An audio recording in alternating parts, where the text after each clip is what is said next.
नमस्कार। रात बहुत हो गई बा, गांव देहात के हिसाब से अब सूते के टाइम बा, तो 15 मिनट और धीरज रखी। हम 15 मिनट में अपन बात खत्म करब। देखी, सबसे पहले तो रउआ सब एजा आइल बानी जा, ओकरा खातिर रउआ के हृदय से धन्यवाद देतानी, आपका शुक्रिया अदा कर रहे हैं। हमार नाम तो रउआ सुन ही बानी, प्रशांत किशोर हमार नाम हो, लेकिन हम कोनो नेता ना है। कुर्ता पैजामा पहनले बानी, लेकिन हम कोनो नेता ना है। हम मंत्री विधायक नहीं हैं, मुखिया सरपंच भी नहीं हैं। हम बिहार के एक साधारण परिवार के लड़के हैं। माता पिता का आशीर्वाद है, ऊपर वाले की कृपा है, जीवन में कुछ हासिल करने का अवसर मिला है। 10 बरस तक हमने संयुक्त राष्ट्र संघ में, यूनाइटेड नेशंस में काम किया है। पहले भारत में थे, फिर अमेरिका में थे, उसके बाद 4 बरस हमने अफ्रीका में काम किया है। लेकिन जौना परिचय से रहुआ सब में कुछ आदमी हमरा के जानता, चुनावी रणनीतिकार, प्रबंधक, वो काम हमने 10 बरस तक किया है। 2011 से 2021 तक 10 बरस में कुल 11 चुनाव से जुड़े रहे हैं। और ऊपर वाले की कृपा रही है कि जिस दल का, जिस नेता का हाथ पकड़े हैं, वो कभी चुनाव नहीं हारा है। बहुत आदमी के बुझाता कि हमारा चुनाव जितावे के कोनो फार्मूला मालूम बा। कुछ आदमी जो पहले के वक्ता हैं, उन्होंने बड़े बड़े शब्दों का भी प्रयोग किया है, लेकिन हम आपको बता रहे हैं कि हमारे पास चुनाव जिताने का कोई गुण नहीं है। हमारे माता पिता ने, हमारे गुरुओं ने एक ही चीज सिखाया है कि जिस काम को लीजिए उसको पूरी ईमानदारी और ताकत से कीजिए। अभी तक जीतने का वही रास्ता रहा है। जिस काम को लेते हैं उसको ईमानदारी और शिद्दत से करते हैं। 21 में वो काम को हमने छोड़ दिया। जब बंगाल और तमिलनाडु का रिजल्ट आया 2 मई 2021 को, उस दिन हमने सार्वजनिक तौर पर ये घोषणा की कि अब जीवन में किसी राजनीतिक दल और नेता के साथ काम नहीं करेंगे। अब रउआ पूछब कि भाई ऐसन का है, वही काम करके इतना नाम कमाए हैं। बेरोजगारी के इस जमाने में उस काम को करने के लिए सैकड़ों करोड़ रुपए भी मिलते थे, तो इतना नाम, इतना पैसा छोड़ के बिहार में पैदल पैदल काहे घूम रहे हैं? उस काम को इसलिए छोड़े कि 10 बरस बड़े बड़े दलों के साथ, नेताओं के साथ बहुत करीब से काम करके अनुभव किया कि दलों के जीतने से, नेताओं के जीतने से ये जरूरी नहीं है कि जनता की जिंदगी बदल जाए। जो जीत गया वो जीत के चला गया। रउआ बुझाला कि हमार नेता जीत गइल, हमार पार्टी जीत गइल। आपकी जिंदगी, आपके बच्चों की जिंदगी आपके ही परिश्रम, आपके पराक्रम, आपकी क्षमता पर निर्भर है। किसी के जीतने से आपका जिंदगी नहीं बदलेगा। तो हमने तय किया कि अगर भगवान ने हमको कुछ शक्ति बुद्धि दी है तो हमको जीवन में कुछ ऐसा करना चाहिए जिससे सही मायनों में लोगों का जिंदगी बदले। इसीलिए उस काम को छोड़े और छोड़कर 1 साल तक घर में बैठ के सोच विचार करने के बाद 2 मई 2022 को आकर बिहार में ये घोषणा की कि भैया बिहार में सुधार के लिए एक नया प्रयास करेंगे, जिसका नाम है जन सुराज। जन सुराज कोनो दल नहीं थे, ये दल नहीं है, ये कोई आंदोलन भी नहीं है, ये समाज में क्रांति लाने का अभियान नहीं है, ये समाज में जमी हुई काई को जाकर धीरे धीरे छुड़ाने का अभियान है। ये हमको हमारी ताकत दिखाने का अभियान नहीं है, ये लोगों को जाकर ये बताने का अभियान है कि आप में वो ताकत है, आप में वो क्षमता है। आप और सिर्फ आप ही अपने और अपने बच्चों की किस्मत बदल सकते हैं। कोई नेता, कोई दल आपका और आपके बच्चों को नहीं सुधार सकता है। जब तक आप नहीं सुधरिएगा तब तक कोई सुधार सकेला? बिहार में देखी दशा हमने के, आज की जो गरीबी और बदहाली से परेशान हैं, ये नया नया आपका नहीं हुआ है। आज से 40-50 साल पहले भी देश का सबसे गरीब और पिछड़ा राज्य था बिहार। 1990 में ही आप सबसे गरीब और पिछड़े बन गए थे, और आज भी देश का सबसे गरीब, सबसे पिछड़ा, सबसे ज्यादा अशिक्षित, सबसे ज्यादा भूखमरी और बेरोजगारी वाला राज्य बिहारे है। सुधरते नहीं खे रवा, सब जतन करके देख लेनी, कतना नेता के रवा चुन लेनी। बहुत वर्षों तक आपने कांग्रेस को वोट दिया, फिर गरीब के लड़का लालू जी को वोट दिया गया, उसके बाद नीतीश कुमार पढ़े लिखे आदमी को आपने मुख्यमंत्री बनाया है, दिल्ली में मोदी जी को भी बैठा कर देख लिया। जितने लोग अभी तक यहाँ पर शासन किए हैं, जिस दल के हों, जिस विचारधारा के हों, अगर सब के बात के सही मान लिहल जाओ, जिसने जो काम किया या करने का दावा करता है, अगर सब के बात को सही भी मान लीजिए, तब भी तो जो आपकी दुर्दशा है वो आपके आंख के सामने है कि हमने कि आज भी वही दुर्गति में जियता नहीं जा।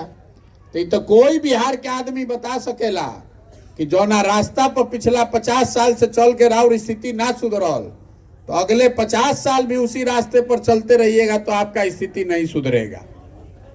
तो पहले तो आप ये समझिए कि आखिर आपकी गरीबी खत्म क्यों नहीं हो रही है। रउआ बुझाता कि नेता के चोरी से नहीं के सुधरत। आप पहले जड़ को समझिए। गरीबी दूर करने के दुनिया में 3 ही रास्ते बताए गए हैं। पहला रास्ता है शिक्षा। अगर रउआ घर में कोई बाल बच्चा बा, वो पढ़ लिख जाई, ओकरा नौकरी मिल जाई, तो रउआ गरीबी से निकल सकता नहीं। दूसरा रास्ता है खेती योग्य जमीन। अगर पढ़ाई नहीं खे लेकिन खेती रउआ भी जुन बा, जमीन बा, तो रउआ उससे भी आगे बढ़ सकता नहीं। अगर दोनों नहीं थे तो तीसरा रास्ता है पूंजी। अगर आपके पास पैसा हो तो आप कोई दुकानदारी, रोजी रोजगार करके आगे बढ़ सकते हैं। तो बिहार में गरीबी से निकलने के ये तीनों रास्ते बंद हैं। पढ़ाई के नाम पर स्कूल में खिचड़ी बटाता और कॉलेज में 3 साल के बजाय 5 साल में डिग्री बटाता। पढ़ाई तो दोनों में कहीं नहीं खे हो। तो जब राउर लड़का पढ़ते नहीं खे, जब आपका बच्चा पढ़िए नहीं रहा है, तो मजदूर नहीं बनेगा तो डॉक्टर, इंजीनियर, कलेक्टर बनेगा। इतना तो बुझाए के चाहिए ना भाई। लेकिन आपको उसकी कोई चिंता नहीं है। तो मान ली शिक्षा से नहीं खेर हुआ मतलब, तो खेती पर आ जाए। बिहार में जो 100 आदमी रहता है उसमें 60 आदमी ऐसा है जिसके पास एक धूर जमीनें नहीं है। देश के स्तर पर 100 में 38 आदमी के पास जमीन नहीं है। लेकिन बिहार में समाजवाद के नाम पर राजनीति होता दशकों से, लेकिन यहाँ 100 में 60 आदमी के पास एक धूर जमीन नहीं है। और जो 40 आदमी के पास जमीन बा जे खेती करता, ओमे 35 आदमी ऐसन बा जेकर खेत 2 बीघा से कम बा। तो ज्यादातर जो लोग यहाँ खेती करने वाले हैं वो कमाने वाली नहीं, खाने वाली खेती करते हैं। आपका जमीन इतना कम है कि आप उतना ही उपजा पाते हैं कि आपके बाल बच्चा का पेट भर जाओ। रवा गेहूं उपजावता नहीं तो हमें कुछ सरसों छींट देता नहीं कि तेल खरीदे ना पड़ो। लेकिन ऐसी खेती नहीं है जिसमें बाल बच्चा को खिलाने के बाद बेचकर कुछ पैसा कमा पाइए। तो शिक्षा बाना, खेती बाना। तीसरा उपाय है पूंजी। अगर आपके पास पैसा होता तो वह 5 गो भैंसे खरीद के कुछ काम कर लेती, सैलूने लगा लेती, रेडीमेड के दुकान खोल लेती, अंडा के फार्म खोल लेती, 2 गो गाड़ी खरीद के चलवा लेती। तो बिहार में प्रति व्यक्ति आय जो है वो है 35,000 रुपया सालाना। मतलब औसतन हमने के 35,000 रुपया एक आदमी कमाता है बिहार में। देश के स्तर पर प्रति व्यक्ति सालाना लोग 1,45,000 रुपया कमाता है। और दूसरा, सरकार ऐसा कोनो व्यवस्था कैले नहीं खे कि रोवा बैंक से कर्जा उर्जा मिल जाओ ताकि रोवा कोनो रोजी रोजगार कर सकी। तो अगर आपके पास शिक्षा है नहीं खेती योग्य जमीन है नहीं और पूंजी है नहीं तो गरीबी से रुआ निकलब कैसे? चाहे जितना दिन हाथ पांव मार लीजिए, जिसको चुन कर ला दीजिए, ये सुधरने वाला नहीं है। जब तक आप और हम शिक्षा को नहीं सुधारेंगे, ये व्यवस्था नहीं बनाएंगे कि गरीब से गरीब आदमी का लड़का पढ़ लिख कर नौकरी कर पाए, जब तक हम लोग खेती को खाने वाला नहीं कमाने वाला खेती बनाएंगे, जब तक हम लोग लोगों के हाथ में रोजगार के लिए पूंजी नहीं डालेंगे, तब तक बिहार सुधर नहीं सकता है। तभी इतना आदमी रवा सब बैठल बा नहीं जा 2 मिनट में रवा के हम समझाए कि हमने के दुर्गति काहे बा।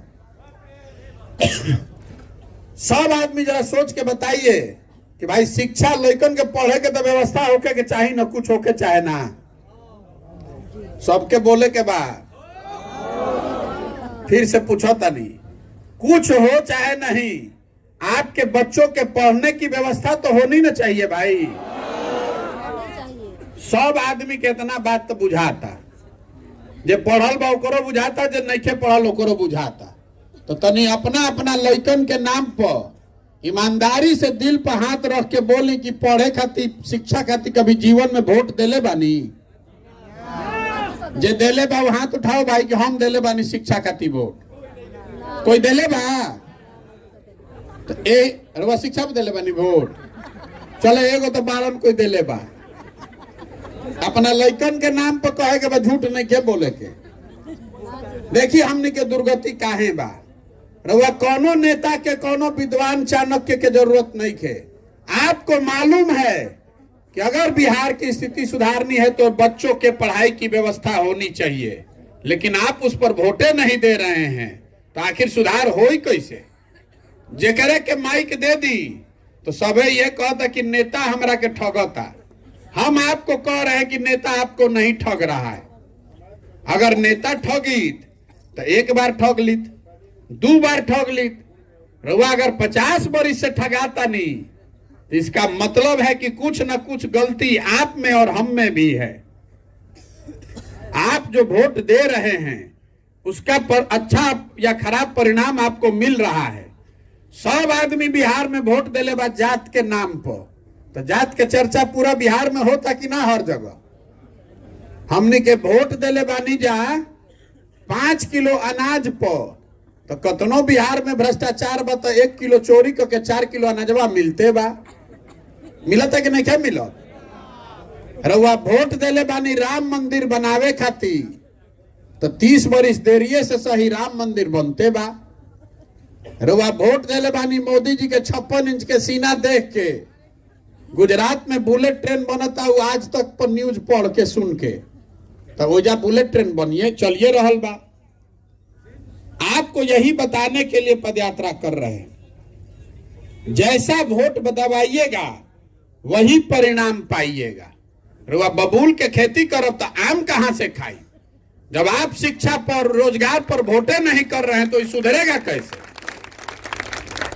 देखिए बिहार जैसन राज्य में तेजस्वी यादव ने एक झूठा वादा किया कि हम 10 लाख सरकारी नौकरी देंगे, ना उनका देवे के रहे ना रवा मिले के बाद, लेकिन फिर भी एक बार उसने कह दिया कि 10 लाख नौकरी देंगे तो रोज चर्चा होता ना भाई कि कब देबो। तेजस्वी यादव को भी कहना पड़ रहा है ना कि अच्छा भैया देता नहीं, अभी ना देवे 1 महीना के बाद दे। ये लोकतंत्र की ताकत है। जिस विषय पर आप वोट दीजिएगा, अच्छा या खराब, कम या ज्यादा आपको मिलेगा। बिहार की दुर्गति इसलिए है कि यहां पर शिक्षा पर वोटे नहीं थे, खेती के नाम पर कभी वोटे नहीं थे, रोजगार खातिर वोटे नहीं थे। पंजाब में हम काम कैले बानी 2 बरस, ओजा अगर समर्थन मूल्य ना मिलो, धान गेहूं 72 घंटा के अंदर कटला के बाद समर्थन मूल्य के पैसा अगर किसान के अकाउंट में ना पहुंची तो ओजा सरकार गिर जाई। ऐजा बिहार में कोई वीर बाज कि 2000 में धान बेचले होके, सभे 1500 में बेचले बा। 1200, 1300, 1400, 1500 से ज्यादा कोई धान नहीं खे बेचले। लेकिन रउआ हमरा कोनो कर चिंते नहीं खे। जब वोट देवे जाई तो घरी याद ना पड़ी कि धान कितना में बेचले रही, यूरिया कितना में खरीदले रही। लड़का पढ़ लिख के बेरोजगार बा इहो भुला जाई। वोट के दिन बिहार के आदमी के 4 गो बात याद बा। पहला बात, हमार जात का बा आ के हमरा जात के खड़ा बा, चलो ओकरा के वोट दियाई। जिन जात से बच गइलन उ धर्म के नाम पर हिंदू मुसलमान भारत पाकिस्तान के नाम पर आदमी वोट देता। काल तक वह संकल्प ले ले रही कि अब की हाली भाजपा के सांसद के वोट ना दे। आ तले चुनाव आई, सब कह दिल सब हिंदू एक हो जा रे भाई, मुसलमान ना जीते के चाही। कोई गलती से अगर पूछ देलस तो ओकरा के गांव भर के आदमी घेर के कहता ऊपर देखा, ऊपर मोदी जी के देखा, तू सांसद आई नली गली में अजुराइल बड़ा, जब पुलवामा हो गई पाकिस्तान हो गई तू है नीचे अजुराइल बड़ा, जल्दी चलो भाजपा के वोट दो। तो जे जात से बचल उ धर्म में फंस गई। जे दोनों से बच जाता तो कहता कि जाए दी भैया, हमनी के कतनो कष्ट बा न, कतनो रोड नहीं खे, कतनो लइकन के पढ़ाई नहीं खे, लेकिन हो लालू जी के राज रहे अपराध वाला, उ ना चाही रे भाई। बड़ा डर रहे, समझी 4 बजे आदमी सरे छोड़ के भागत रहन। तो लालू जी के डर से आदमी जाके वोट दे देता है भाजपा के। आ चौथा, हमनी के मुसलमान भाई लोग बा, ई लोग कहता कि भैया जी ही चाहे मरी, भाजपा के तो ना वोट दियाई, भाजपा तो मुसलमान विरोधी पार्टी बा। तो भाई बिहार में बचल के, बिहार में तो 2 गो दल बा, एगो मोदी जी के भाजपा, एगो लालू जी के ललटेन। नीतीश कुमार बेचारे के तो दौले नहीं खे बचल, कभी ललटेन पकड़ के लटक जाता, कभी कमल के फूल पर बैठ के पौरे लागता। तो मुसलमान कह रहा है कि भैया भाजपा के दे ना सकी, तो बचलन ललटेन नहीं करे में किरासन तेल बन के जरल जाई, के वोट दबाव। इतना आदमी रवा सब बैठल बानी जा, ईमानदारी से बताई यही 4 चीज पर वोट पड़ा था भैया बिहार में। तो काहे के माथा हमनी के पीटा तानी जा रात में 10 बजे बैठ के। अरे रउआ जाना तानी, हम जाना तानी, तो सब नेतो जान गइल वाला सन कि बिहार के जनता कतनो बतिया ले, हंस के गा के गरिया के वोटवा यही 4 चीज पर दिहन जयन जा। कहा तो काहे के काम हो खो। यही वजह है कि बिहार में ये दुर्गति है। आप बेवकूफ नहीं हैं, आपको मालूम है कि आपकी समस्या क्या है। आपन तकलीफ रवा मालूम नहीं खे, कोनो प्रशांत किशोर के आके बतावे के जरूरत बा कि बिहार में कितना भ्रष्टाचार बा। आप अधिकारियों से परेशान नहीं हैं, कोनो काम होता बिना पैसा देले, ये तो सब बात रवा जानता नहीं। आपके घर में आपका लड़का पढ़ लिख के बेरोजगार बैठा हुआ है, तो नेता के बताई कि रवा तो रोज झेलता नहीं अपना माथा पर। लेकिन आप के दिमाग पर नेताओं ने, दलों ने इतना जाति का, धर्म का काई जमा दिया है कि आपको अपने बच्चों के तकलीफ भी नहीं दिख रही है। इसीलिए पदयात्रा जब कर रहे हैं तो गांवे गांवे जाके लोग के हाथ जोड़ता नहीं कि अरे भाई, अपना नहीं तो कम से कम अपने बच्चों का चेहरा देखिए, जगिए और अपनी वोट की कीमत को समझ के जाति धर्म से ऊपर उठ के नाली गली पर नहीं, 5 किलो अनाज पर नहीं, अपने बच्चों के भविष्य के लिए वोट दीजिए, तभी बिहार सुधरेगा, नहीं तो कोई इसको नहीं सुधार पाएगा। आदमी कहा था कि प्रशांत किशोर आइल बाड़न सुधार दी हम, तो हम रवा के बतावता नहीं। जो आता है मंच पर यही कहता है कि हमको वोट दे दीजिए, हम आए तो सुधार दे। हम आपको कह रहे हैं कि प्रशांत किशोर एगो के छोड़ी 10 गो प्रशांत किशोर आ जाए, हम तब वही सुधरे वाला नहीं थे। ये कभी सुधर सकेला? जब आपको अपने बच्चे की चिंता ही नहीं है तो प्रशांत किशोर के चिंता करे से होई। राउर लइका पढ़त नहीं खे, खिचड़ी खाता, आप घरे बैठल बा, रउआ ओकर चिंते नहीं खे। राउर घर के सवांग बाहर जाके मजदूरी करता 12,000 रुपया पर, 15,000 रुपया पर, रउआ से पूछता नहीं वोट काहे देनी है। तो आदमी कहता का करी भैया, गौवा में सब देते रहे तो हमू दे देनी। अरे तो जब गौवा में सब देते रहे वैसे ही दे देनी, तो रउआ ना भोगब तो हम भोगब। जो गलती आप कीजिएगा तो आप ही भोगिएगा। यही बताने के लिए पैदल चल रहे। तो आदमी बतावता कि भैया हमनी के विकल्प न ना रहे, रउआ दल बनाई। तो हम दल काहे नहीं बनावत भैया? पहले ही तो समझ लें बिहार में 50 गो दल बा ठगे वाला, एगो हम बना लेते एगो और बढ़ जाइहन। दल बनाने से आपका रास्ता नहीं निकलने वाला है। हम चलत नहीं आगे आगे तो आदमी कहता है भैया रउआ संगे तन मन धन से बानी। अभी कितना वक्ता लोग भी कहल कि पूरा पंचायते रउआ संगे बा। हम पहले ही हाथ जोड़ीला बिहार के आदमी के। हमरा के रउआ इतना बुर्बक बुझता नहीं। अरे जो समाज के लोग, जिस समाज में लोग अपने बच्चों के साथ नहीं खड़े हैं, आप हमारे साथ क्या खड़ा होइएगा? आप नहीं खड़ा हो सकते। आपको अपने बच्चों के साथ पहले खड़ा होना है, तब हमारे साथ खड़ा होइएगा। राउर लड़का अगर आधा पेट खा के सुतता और वह जात धर्म में अजुराइल बानी, आपका लड़का मजदूरी कर रहा है तमिलनाडु में, गुजरात में, पंजाब में, और आप जाति और धर्म में फंसे हुए हैं, तो आपको अपने लड़के की चिंता नहीं है तो आपको प्रशांत किशोर का चिंता होगा। इतना बुर्बक हम बानी। ऐसा न दल नहीं बनावत भैया। रउआ तकलीफ में बानी, आपको दल बनाना है तो खड़ा होइए। हम व्यवस्था बनाते हैं, हम व्यवस्था बनाते हैं, आप बनाइए दल। रउआ दल काहे नहीं बनावत?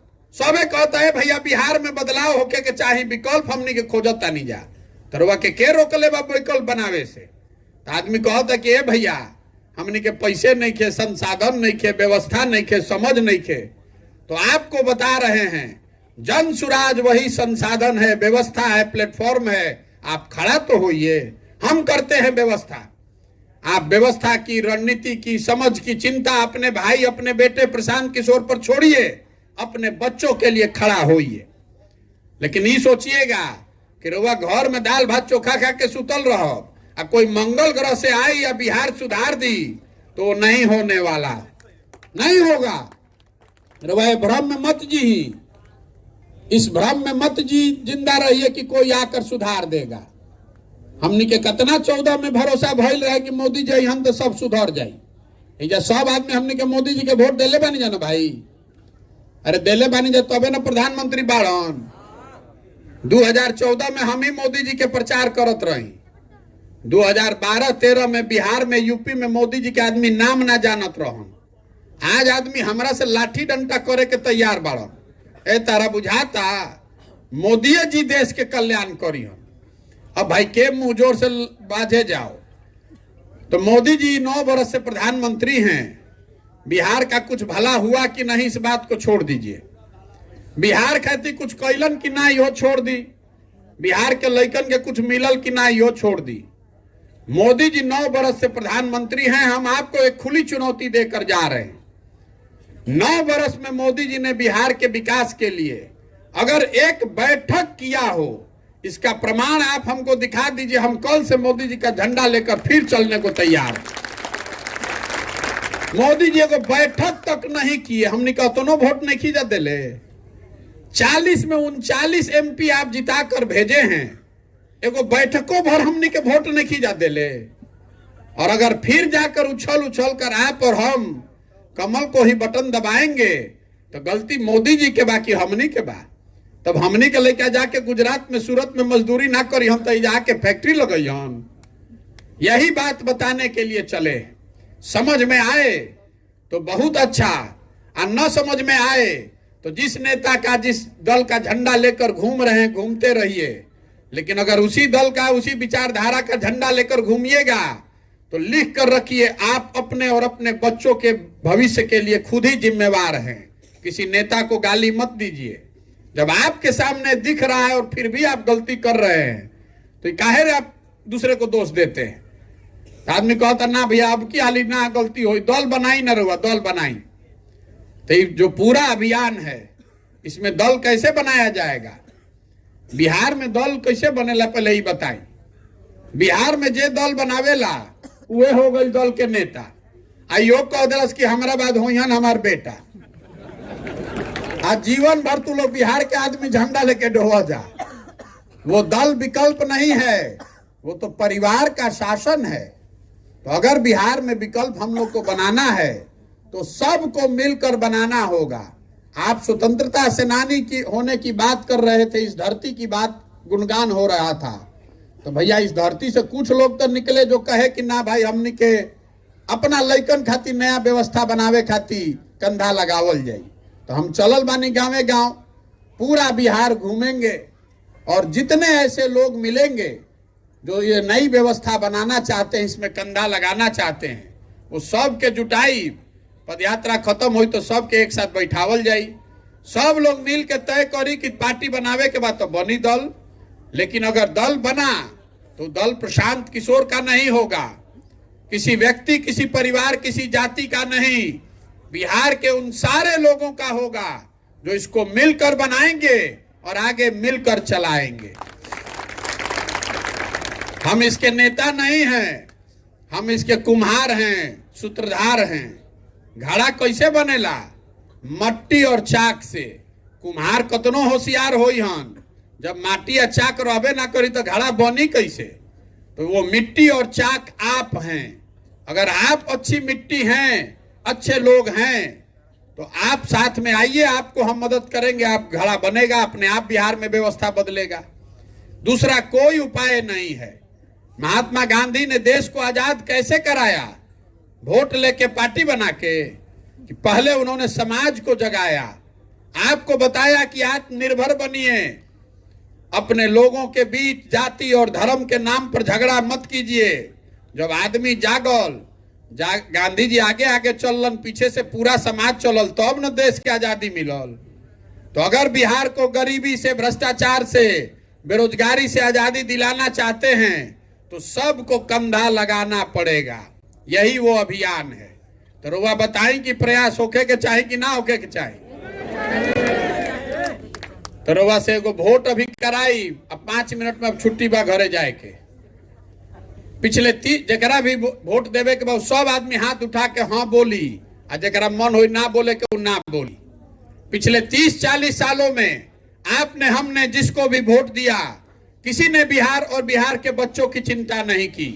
अब समय आ गया है कि जिस राज्य को ज्यादातर नेताओं ने और दलों ने न सुधर पाने वाला राज्य मानकर छोड़ दिया है, उसको सुधारने के लिए बिहार की जनता मिलकर अपना विकल्प बनाए, जनता का विकल्प बनाए। रुआ बताई कि सबके मिलके हम लोग को जनता का विकल्प बनाना चाहिए कि नहीं बनाना चाहिए? हाथों ना उठिए, बिहार सुधर जाए। बोलिए, बनाना चाहिए कि नहीं बनाना चाहिए? बनाना चाहिए ना भाई। तो आदमी कहता नहीं भैया दल तो बनने के चाहिए, सब ठीक बा, बहुत रुआ बकवास कर लेनी, बढ़िया बढ़िया बता देनी। अभी बताई चुनाव कैसे जीतल जाए, मेन तो उजा न फंसी हमने कहे। आपको ये भी बताने आए हैं कि चुनाव कैसे जीता जाएगा। देखिए, लोकतंत्र में जो जनता है, आप हनुमान जी जैसे हैं, आप अपनी शक्ति भूल गए हैं। जब तक आप बटन नहीं दबाइएगा तब तक कोई बिहार में जीत नहीं सकता है। आप में वो ताकत है, जन बल के आगे कोई बल नहीं है।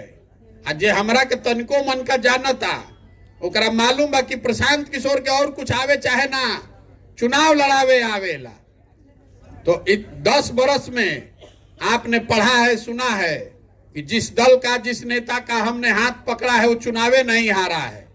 तो इस बार संकल्प लिए हैं, ये तय करके आए हैं कि किसी नेता का नहीं, दल का नहीं, बिहार की जनता का हाथ पकड़े हैं। और भरोसा रखिए, आपको बिहार ने नहीं देंगे। जिस किसी को भी समाज अपने बीच से ढूंढ कर निकालेगा, जैसे रवा दही के मथ के मक्खन निकालीला, उसी तरह समाज से बीच से ढूंढ कर जिसको निकालेंगे, वो गरीब हो, अमीर हो, अगड़ा हो, पिछड़ा हो, हिंदू हो, मुसलमान हो, महिला हो, पुरुष हो, जेकरे के समाज चुन के निकाली, उसी के पीछे हमारी पूरी ताकत, शक्ति, पैसा, बुद्धि सब लगाएंगे और आपके समर्थन और आशीर्वाद से उसको जिता कर लाएंगे। तब न बिहार सुधरी। जनता की सेकर नाम का बा जन सुराज। ये प्रशांत सुराज ना हो। सुराज मतलब सुंदर राज, लेकिन केकर सुंदर राज? वह तो सब दल पर दाव लगा के देख लेनी। सब नेता पर आपने भरोसा करके देख लिया। अब प्रशांत किशोर पर भरोसा कीजिएगा तो प्रशांतो किशोर रवा के ठग के जाइयो। ये इसलिए एक बार दलों के दलदल से ऊपर निकलिए और अपने बच्चों के लिए अपनी सरकार बनाइए। यही अभियान है, वही उपाय है, दूसरा कोई उपाय नहीं है बिहार को सुधारने का। तो रुआ बताएं कि प्रयास होखे ना, तो हम रुआ से वोट मांगत नहीं की, चंदा हम ली ना, इतना व्यवस्था बनैले बनी, लेकिन आपन एगो फोटो भी ना लगाई। आपसे मांगने आए हैं आपका आशीर्वाद। ये कठिन काम है, ये 50 वर्ष की जमी हुई काई है, छुड़ाने के लिए बहुत मेहनत करना पड़ेगा। गांवे गांव जाके सुबह से शाम तक घर परिवार छोड़कर 1 बरस 2 बरस तक गांवे गांव जाके ही करे के पड़ी। आदमी कहता कि गांधी मैदान में भैया रैली कर लेती ना तो बड़ा अच्छा हो जाती, एक बार सबके बता देती जा। तो हम आपको बता रहे हैं कि गांधी मैदान में रैली काहे नहीं हो। अरे भाई काई लगा हुआ फर्श है, उस पर दौड़ने जाइएगा तो गिर जाइएगा, हाथ पैर टूट जाएगा। बिहार के समाज में लोगों के दिमाग पर जाति और धर्म का इतना लंबोटा काई जमा हुआ है कि ओकरा के बैठ के जैसे ईटा और झाड़ू से रगड़ के रुआ काई छोड़ाइला वैसे ही छोड़ावे के पड़ी। तो ये होगा कैसे? आदमी जाता हूं 5 दिन बाबा धाम तो 1 महीना टंगा जाता हूं। हम यहाँ चल रहे 164 दिन से, अभी 1-1.5 बरस और चलेंगे। ये होगा ऊपर वाले के कृपा से और आपके आशीर्वाद से। अगर आपको लगता है कि जो काम हम कर रहे हैं ये ठीक काम है तो एक बार हाथ उठा के आशीर्वाद दी है ना। आपका आशीर्वाद करे ना प्रयास। एगो अंतिम बात, हमने के लड़का जाता सन बाहर बिहार से पढ़े, ज्यादातर लड़का जाता सन मजदूरी करे, तो आदमी कहता बिहारी मतलब बेवकूफ, जेकरे मन होता वह 2 थप्पड़ लगा देता। कोई तमिलनाडु में मार दिलस, कोई पंजाब में मार दिलस, कभी राज ठाकरे गाली दे दिलन, कभी कोई दूसरा आदमी गाली दे दिया।